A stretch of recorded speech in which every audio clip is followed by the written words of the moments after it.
The 11th of November has different meanings and different resonances for various nations.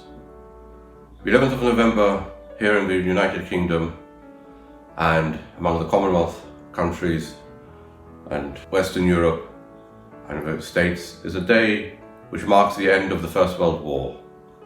It is a date of collective remembrance, a date where all the war dead are mourned and remembered.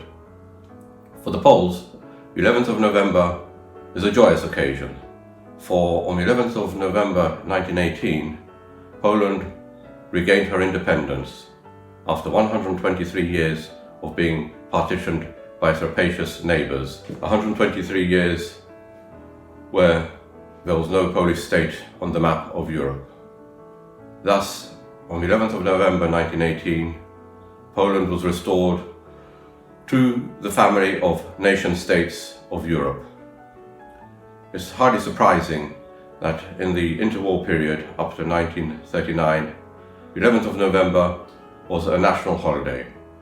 It was one of the, along with the 3rd of May, Constitution Day, the most important day in the annual calendar. On that day, there were military reviews, special masses of thanksgiving and supplication, and various events took place to commemorate the 11th of November and the regaining of Poland's independence. Obviously, the largest of these reviews took place, military reviews took place in Warsaw, and until 1934 it was taken by Marshal Józef Piłsudski, whose name is more or less synonymous with the 11th of November date and the regaining of independence by Poland. Then came the war years. 6 anniversaries between 1939 and 1944. The most poignant of these anniversaries would have been the first one in 1939 and this last one in 1944.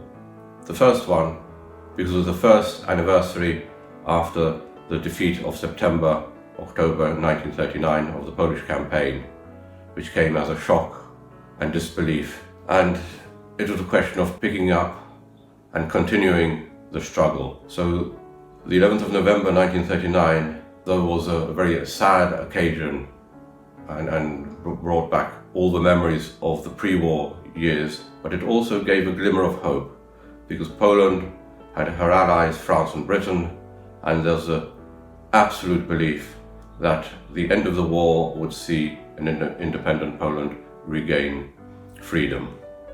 However, the 1944 anniversary took place in the shadow of the Tehran Conference and the looming conference at Yalta, whereby Poland was more or less handed over on a plate to the Soviet Union. So there was to be no freedom. It was a question of what it would be like after the war and the prospect of exile. And that is what happened. In 1945, at the end of the war, the majority of the soldiers of the Polish Armed Forces and their families who were over here could not return to Poland, which was then under Soviet domination, Soviet occupation, Soviet rule. The Polish community in Great Britain and elsewhere in the world took on the task of fighting and continuing the struggle for the regaining of Poland's independence. And obviously all the anniversaries and all the memories became extremely important for this community. So the 11th of November was celebrated for the next 50 years in exile, and it was a special date.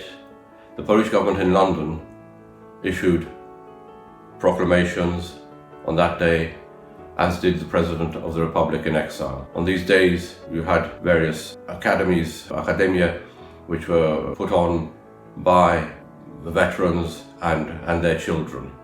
So the date was it was a very important element in the bringing up of the next generation. In the first years, there were speeches made by veterans who could remember the 11th of November of 1918 and the disarmament of the Germans in Warsaw and other cities and towns across Poland, that joyous moment.